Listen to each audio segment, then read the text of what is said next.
In this congregation, part of what I love about them is they've been through a lot, the people here, especially the people who've been around. They've seen a lot. And being in a church with a lot of history reminds you, this is a church that rode through a civil war, a literal civil war. We need to not give in, I think, to the temptation to be small-minded, to be reactionary. And if possible, it's a big word. I say this with humility, but to stay oriented toward what is transcendent.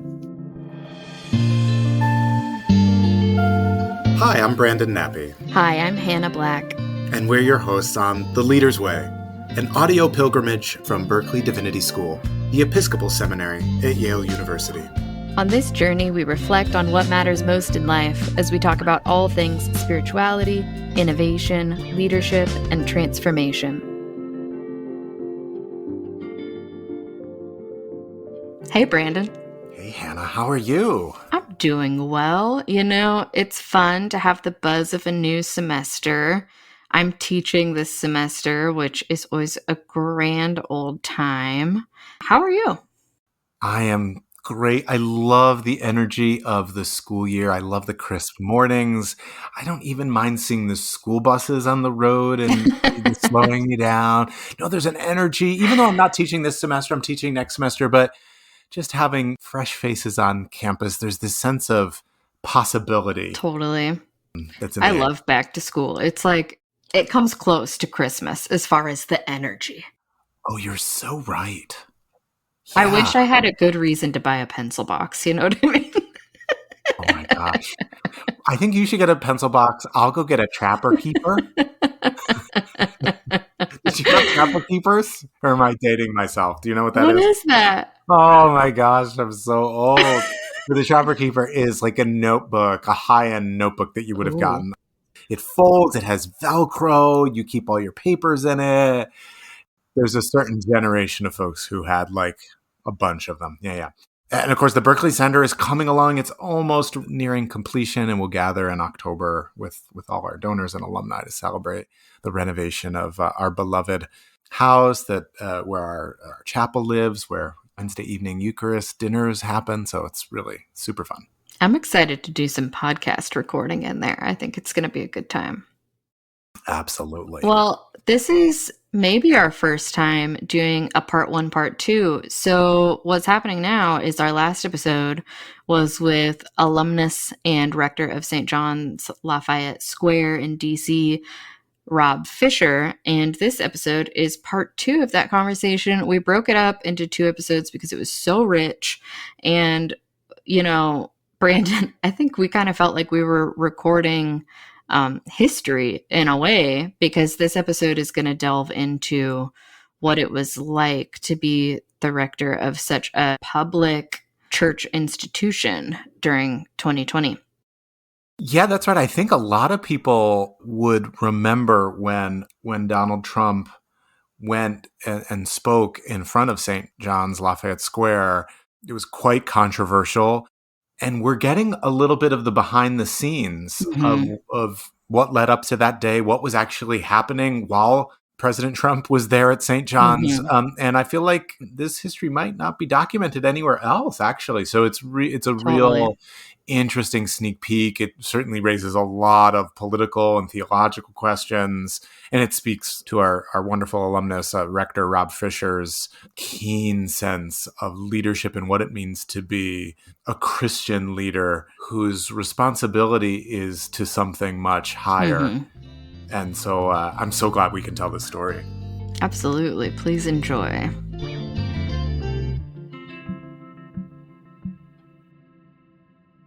Rob, you've been in leadership there at St. John's through some really intense times politically, through Black Lives Matter protests, encampments happening around the church. And I want to ask you about that. I wonder if you could sort of set the historical context. Maybe we can envision this church, footsteps from the White House. Can you say a little bit about the history? I mean, you, from time to time, have presidents sitting in your congregation. Can you just maybe set the historical context and then talk about what it's been like to lead there, especially in some of the more intense moments during your time as rector? Yeah, absolutely. So St. John's was built in 1815 and first services were in 1816. And the architect was Benjamin Henry Latrobe. He was important because he was one of the few architects at that time that actually had trained. He had trained and studied architecture in Europe. A lot of the buildings built back then didn't make it, and a lot of his structures are still in existence. And he had worked on the original Capitol. He was one of the architects working on the Capitol and also on the White House. Then he left town. By the way, he was a favorite of Jefferson because Jefferson loved architecture. And I think Latrobe knew how to make Jefferson, like he would give him a wink, like, you're pretty good. And Jefferson loved him for that. So the British War of 1812, they invaded, they burned down the city, they destroyed the White House, and Latrobe was invited back to rebuild the White House. And so he was working on that project in the 18 teens, and they approached him and said, would you build a church? Otherwise, if you were an Episcopalian, you had to go all the way to Capitol Hill, which was like an impossible, awful journey, or you had to go all the way to Georgetown. It was hard to get around back then. So they built this church as the neighborhood church for the neighborhood of the president and many who lived around here. And Latrobe made a church of 4 equal sides. It didn't even look like a church, but it was a beautiful thing. And there's a watercolor we have that he painted that shows the church in 1816 with the White House behind it. The White House is still uninhabitable. It's a wreck. It's just a shell. And the Madisons were in the White House then, but couldn't live in the building. It was so bad. And there's like nothing else. There's like a cow, dirt, so a couple trees. And my favorite part of the story, and back to that theme I was talking about of grace, Latrobe refused to take any money. He said, I'm building this as a gift to God. Wow. I love remembering that because it's a special thing to think of. The space that he built, that he put a lot of love into, is still being used for exactly what he intended to give to the community. And we've changed the space a little bit. In 1822, we added a bell tower. That was 6 years later. And we had to expand the space because the church wasn't big enough. And he sadly had already died, I think in his early 50s at that point. So we don't know who built the bell tower. But so Madison was the president at the time. And Madison and his family were offered a pew. Back then, you had to rent your pews. And so he actually said, wait a minute, separation of church and state. I don't know if I could receive such a nice gift as a free pew that I don't even have to pay for to come to church on Sunday. Could you imagine? And a negotiation happened. And ultimately, it was decided that if he didn't decide where the pew would be, he could accept that gift. Isn't that funny? Of course. That makes total sense. It makes total sense. Just like today, the level of self-reflection. So the president's pew was designated, and it's actually a very cool thing. And again, the thread, it lasts to today. It was not in the front, which is where the expensive and fancy pews were. And it wasn't in the back of the church. It was right in the middle. And I love that because us at our best, being, the so-called Church of the Presidents, at our best, we are hosting a person who comes for prayer, a person who has, I think, a special need for prayer and for what prayer can do. And to have the person sitting not in like a special throne-like seat, but in a seat just among the people in the middle of the room, a person among people at prayer. And so that is an important legacy. And the president's pew has remained in the exact location it was since then. The pews, the boxes that existed during Madison's time and all the presidents that followed eventually were replaced in 1842. And those are our current pews. And we have a pew. President Tyler was the president in 1842, and he was an Episcopalian and made sure that the president's pew would be it meant a lot to him. It would be right where Madison and others had worshiped. And we actually have the records of who has attended on Sundays. Every single president, starting with Madison through Biden, has attended at least one church service at St. John's. Wow. Not every single one has attended a Sunday morning service. JFK came as a groomsman before he was a senator. He attended as a groomsman, and as president, I know the one time I know he came was the installation service for my predecessor's predecessor Oh, in wow. 1963. And I think he arrived. There's a beautiful picture of him standing on the steps with the new rector. And he walked inside. I think he waved at the people, and I think he might have just left. I don't know. I need to look that up. So my predecessor's predecessor was here for 30 years, from 63 to 93. There was a 30-year celebration of his ministry, and the president who came to that was Bill Clinton, and he spoke. And just imagine the change, and being on this corner and watching it all firsthand from 63 to 93, right? And a little bit more of the history of presidents and what it's meant to be a church for presidents, or of the presidents, however you phrase it. Abraham Lincoln famously would walk across the park alone in the evening.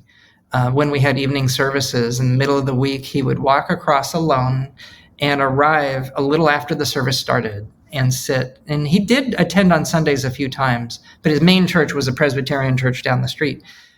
But in those evenings, he would arrive after the service started and sit in the last pew so that nobody saw him there. Huh. And you can imagine what he might have been praying for during those years of the Civil War. Wow. All that was on his shoulders. Only the priest knew he was there, because the priest was looking out and facing the people. And then he would get up and he would leave just before the service ended, so no one would know that they had been worshiping with him. So that gives me chills. And that pew is the pew that he sat in, and it is still in the same location in the back. And often on Sunday mornings, I mean, there's no rope. Anyone can sit there if they want to. It's actually often the place, if we have guests who are experiencing homelessness, that's where they will sit, in Lincoln's pew. There's an incredible amount of history here. And I do want to say, for people who are listening to this, if you're able to come into DC, we have our doors, and this is important to me, we have our doors open Monday through Friday. And of course, often on Saturdays, depending on what's happening, weddings, funerals, and other things going on. And of course, the Flower Guild, and things like that. And of course, on Sunday mornings. But it's important to me that, given our location, as much as we can, to keep the doors literally open. The doors are open Monday through Friday, 9 to 3, almost every week. It kind of depends. Federal holidays change some things. And we do a service at 12:10, which is staffed by our own clergy and other volunteer clergy from the community, like retired priests who help out, which is just really important so that people can come and experience that place of grace, no matter who they are. So you were asking, I think, also about what are we going to do during this election cycle? When I was at the conference that I saw you at, Hannah, I bet a bunch of listeners were there in Houston earlier this year. I think it was March, and people were saying, "Oh, what are you going to do?"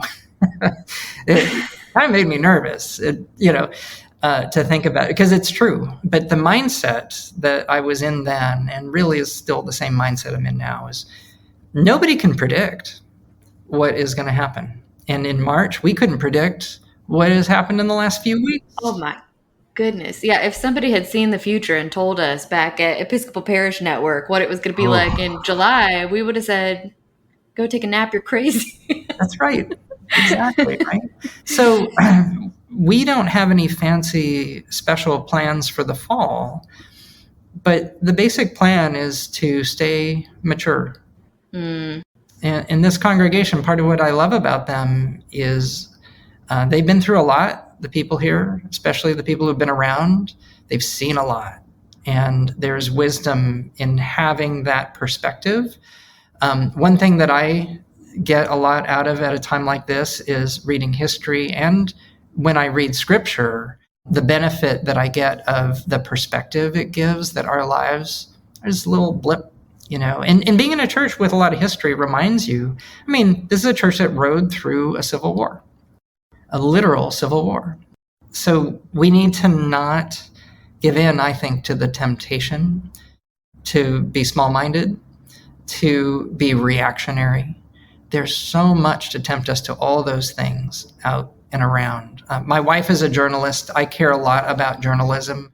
I care about media. I'm a consumer of media, but I will catch myself. I don't necessarily doom scroll, but I will get into a scrolling thing. And I realize that you are what you eat, so your media diet really matters, and getting away from the headlines only and into long form pieces, just staying grounded in all these things. I think the fact that we are a congregation that has diversity in many, many ways, it does help us with that call to stay sort of level and mature and above.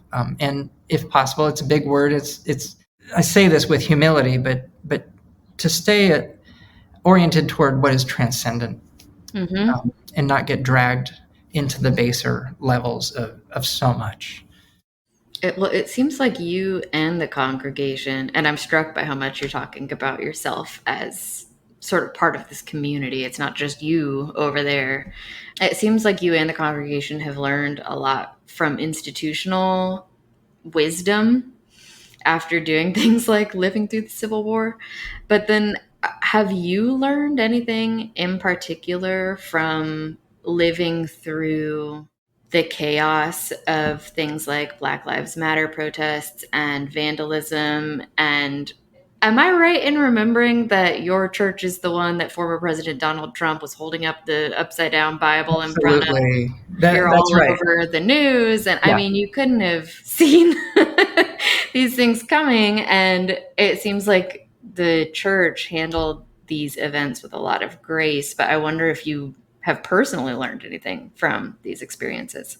Yeah, thank you for saying that. I went to a high school reunion recently. It was first time back to my high school in a long time, and I saw some people that I remember fondly and had not really been in touch with. It was so great to see them. And one thing that was a bummer was how so many people said, "Oh my gosh, we saw you on TV," and stuff. That was not the bummer.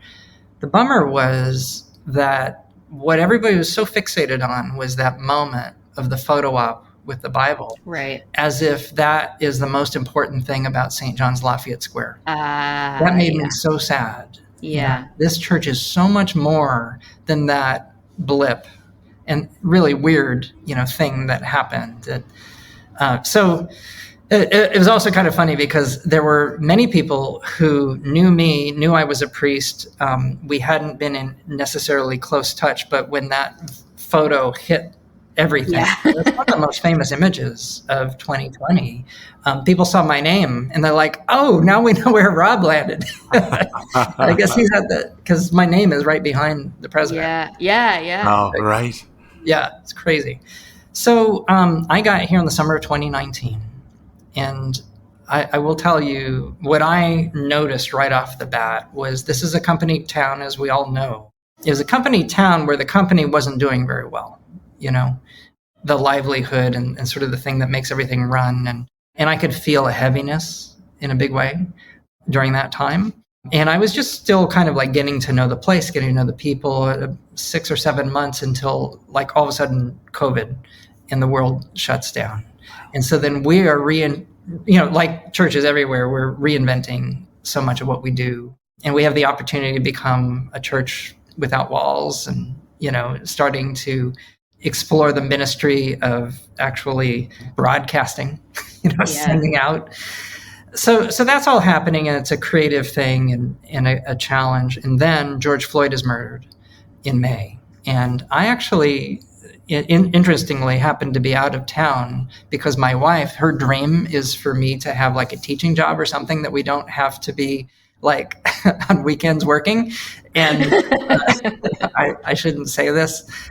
She might hear it. I don't know. But I'm sure everyone would understand that urge for a weekend. A light bulb went off for her, and she realized because I was recording my sermons on Thursdays, and they were being stitched together at that point. That was before we did it live, but we would record everything and create like a edited service. She's like, "We can go away." And so we recorded the sermon on Thursday. Then we hopped in the car and we went into part of upstate New York where there was no connectivity. We were at a little cabin, middle of nowhere in the Catskills. It was great. We were swimming in the river and we were having a great time. Amazing. In my sermon, I talked about George Floyd. It was Pentecost. I talked about breath and him being denied of it. So then a lot happened, and I had no idea because I was disconnected from the world, right? Sunday morning, the landline at the cabin, which was the only way to reach us, went off. And I was like, oh, this is like a phone solicitation or something. I answer it, and it's my parish administrator, and she's completely losing it. She says, Rob, you've got to get back to DC as soon as you can. Things are going crazy. And the night before, that Saturday night, it makes a lot of sense. During COVID, this area became empty. It was this blank canvas, just open, just totally like nobody, no cars, no one in any of the buildings, because there's not really a residential area. It's a downtown, office buildings and stuff. And with Trump in the White House, this was where people gathered naturally to express what they needed to express. And in the nighttime, things did get pretty intense. And we had like a dumpster in the alley that we own right next to, between us and the VA building. The dumpster had been brought out into the street, a big fire lit in it, never to be seen again. That dumpster is long gone. And like graffiti all over the place. And there was a little tea shop right next to the church that was completely burned to the ground. All these things were happening. And she said, we don't know what's going to happen tonight. So we were aware that something big, and the church is made of wood. It's, built more than 200 years ago. It's fragile, as a building. Most of the buildings around are stone and steel and concrete. So we packed up, we had to close the cabin down and like turn everything off and like hop in the car and rush back into town. I got into town just as the sun was coming down. And there was really nothing to do but to pace in my living room and look at the TV as it was going back and forth between channels. St. John's was on all of the big networks and it was so crowded that night.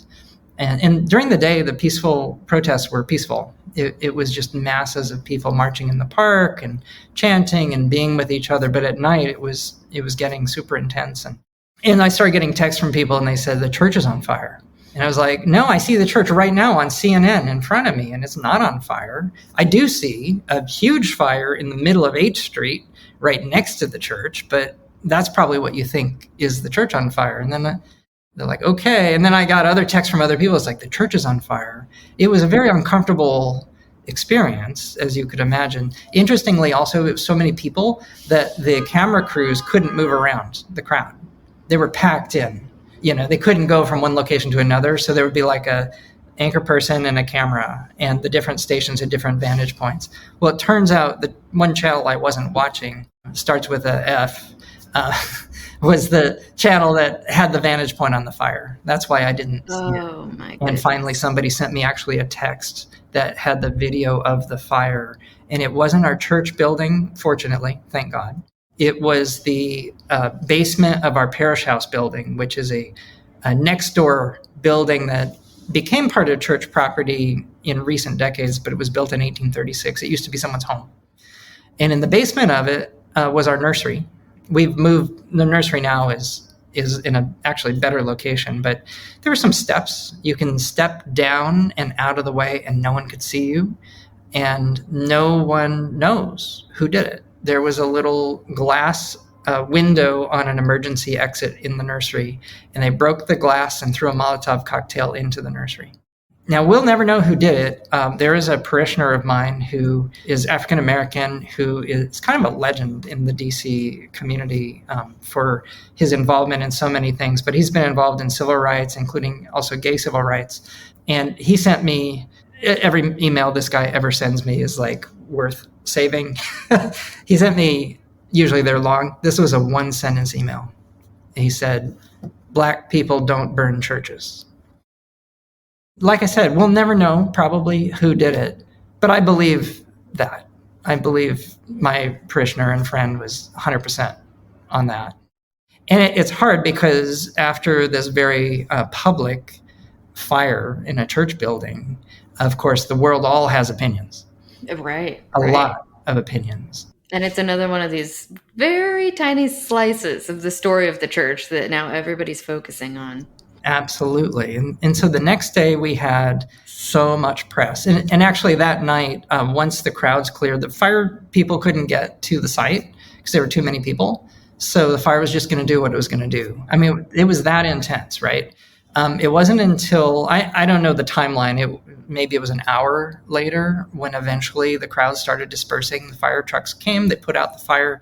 They had to bust down doors to like get into the property. And we were so fortunate. I was so grateful that the doors were closed in the nursery and it contained all the flames just in one room. Of course, that one room was completely torched, and the smoke damage above it and a lot of other things.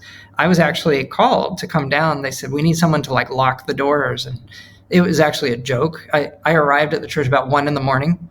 and no one was really around. The ground was soggy. There were some journalists pacing around saying like, we can't believe we missed that. Like, how did we not see? The interesting experiences and conversations. And it was a joke because there was no way of locking the door. It was all like busted and all that. But I was so happy to see that everything was intact except for the nursery. I got to send a message to the congregation in the wee hours of the morning to let them know. And so the next day, all day long, the press from all around the world, literally, the Today Show did a feature and like all these other things. And I was being asked to be on a couple programs in the evening. And I said yes, as much as I could. And one of the shows I said yes to was a Fox News show. And it was prime time. And so I was here the afternoon of June 1st, and it was a beautiful day. It's beautiful blue sky. People were milling around. It was the picture of peaceful protests. There were people from St. John's and from other Episcopal churches and other denominations handing out water, praying for people, being with each other. And I didn't want to leave, but I had said yes to this thing. And so I went. So I was in the green room. It was a studio that was very like, you weren't in front of people. You were like in your own little room with a little camera pointing at you. And just as I was about to walk into the room, I saw the footage live of all hell breaking loose all around the church. And I thought, what on earth is going on? What happened to cause the authorities to come in and beat people up and with the tear gas and all the things that were happening? And then I heard the audio but didn't have any visuals because I was sitting in the room and they told me to turn all my devices off. And goodness. I am too much of a rule follower. I did it. Sitting in the room, and I was listening to the thing they put in my ear. And they, by the way, said, you'll hear what's happening live on the channel, and just wait until someone talks to you. And when they talk to you, look at the camera and talk back. That was all the instruction. So I'm hearing them describe him walking across the park, and they're saying, oh, where is he going? We don't know. Where could it be? And I'm thinking, I think I know where he's going. Yeah. So I heard it all described. And then when suddenly the camera was on and they were asking me, and I was on Fox, and they said, what do you have to say? What I said was, I think that what just happened and what he tends to do is really a distraction from what is more important. And what really matters is, why have people been gathering? And that's that we've been seeing Black and brown bodies destroyed in front of our eyes in this horrific way. And that's what we should be focusing our attention on, not on him and whatever he just did in front of my church, And you wouldn't believe the hate mail, vicious, the phone messages, the emails, the letters, many of them threatening enough that we turned them into the authorities. Yeah, I bet. And I chose the tone that I chose, kind of instinctually, knowing that when you get into a mud fight with him, everybody loses. But even with that, the level of anger and hate that exists out there, when I saw what happened on January 6th, I wasn't surprised at all, because I had literally heard the voices of those very people telling me what they thought of me. One of the refrains that chills me still to think about, but many people said it almost verbatim. They said, it's disgusting to breathe the same air as you because you wouldn't welcome our president. Whoa. What does that say, like theologically, And if you actually know your history, when he asked to come here or when he showed up on a Sunday, this church did welcome him every time, and as we have done for all of his predecessors. We intend to do for future presidents. So that's a bit of the story. We weren't able to use our space because of COVID and people couldn't gather inside. But one of the best things that happened during all that time was the opportunity to be out of our space, to be outside, to be in front, and to be with people. And by the way, I'm really glad that Sam Wells is doing what he's doing with this whole being with movement that he's kind of creating with his book and the training and the courses that are out there. Being with is so important. And that was a saving grace, was the chance to be with people. And I will tell you, it was complicated often. There's lots of different perspectives and ways people came at the different gatherings that were there. But the saving grace was that humans can be with other humans and find healing in it. And then we ended up having, and I'm not going to go into all the back and forth details. It's a lot. I would love to share it, but I think it's too much. Eventually, after some things happened, the city put a fence around the church. They felt that they needed to because of an encampment situation and some other things. And it was a very hard thing to have a fence put around the church, and that fence stayed up for, maybe 9 months, for an incredibly long time. And if a city, by the way, and this is some advice to pastors out there, if the city wants to put a fence around your church, you need to ask them, what's the fence going to look like? We weren't picturing what the city had in mind.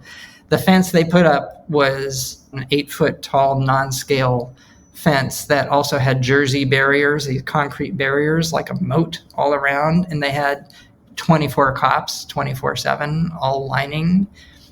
That's what they did. It was heartbreaking. And so the bishop and I and many others, we got in front of the fence. And it was the city's fence, and our church became outside the walls of our church. Yeah. And then a wonderful thing happened. Some artists and some other civic leaders around, innovative and thoughtful and good people, approached me, and they said, we have an idea. We don't know how you think about it, but all the buildings around here had plywood boards on their windows, and we did too. And they said, what if we did a mural project? Of course, we said yes to it. There's about 20 artists painting 24 boards, some all different sizes and shapes, and the most beautiful art.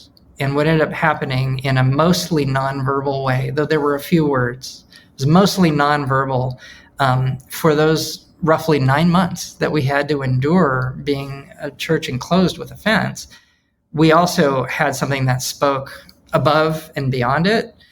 And I would look out of my window right here where I didn't have boards, because I'm on the 3rd floor, and I could look out and I would see people walking by and just with their mouths hanging open and smiling, taking pictures and pictures of each other. I cherish that opportunity that we got to have and to do. We had a big mural of Bishop Tutu, and it said Ubuntu, and it was right in front of the main entrance that was not able to be used at that time. And a friend of mine who was Bishop's chaplain in South Africa when she was newly ordained in South Africa was bringing him meals as he was ill. And she wrote me, she said, I see you got Bishop Tutu on your walls. And I believe she was able to bring images so that he could see that too, which is pretty incredible. So we still have that art, and the art is still, we're making plans for what we're going to do with it. Now it doesn't need to put on covering the windows, which is fantastic. And some museums that I can't mention officially yet that are interested in making it part of their permanent collections. Well, I mean, thank you for your prophetic, inspiring leadership. I'm so thankful for you and your faith and your ministry and your willingness to share this story. It will help to support so many people, leaders and seminarians. And I wonder if maybe lastly, as you reflect on everything you've just narrated and lived through, the kind of fragmentation, the kind of unpredictability, the intensity of those moments in the pandemic and the wake of George Floyd's murder, as we head into kind of the unknown of this political season, and on the eve of the election, what is it, Rob, that brings you hope amid all the very real suffering and challenges of our world? What keeps you back at it each day, being hopeful about your ministry and the church and the world?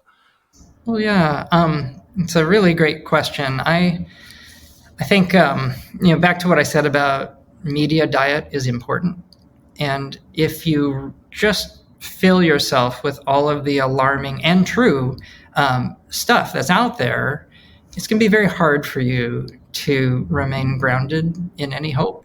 I find that it's these inspiring people and inspiring stories aren't selling newspapers or aren't selling clicks, rather, at this time. And so you have to turn that off appropriately. I'm not saying don't be informed. Um, I get my hope with the incredible people that I see every day. And I would love it if one of the things we did as a church was to better lift those people up, the living saints that are around us, to tell their stories better, empower them better, connect them better, because they are here. They're even in DC, believe it or not. And it's almost like a switch that you can flip. As we get flipped into this other mode, and we live there a lot, and yet we can change our gaze in the way that we look. And when we do, that's one of the best ways, I think, to reground ourselves in what is bigger than ourselves, which is the abiding reality of God's presence in the world, in our lives at every minute. I love the phrase, I think it was Rob Bell who puts it this way, when you suddenly, some people say, oh, God just showed up. The reality is never that. It's we showed up, And so that would be my kind of the simple, but I think also potentially life-giving and very even salvific word to say is for us to make sure that we continue to show up. Well, thank you all. This is really fun. It's good to talk. My heart's very full, Rob. Thank you for spending some time with us.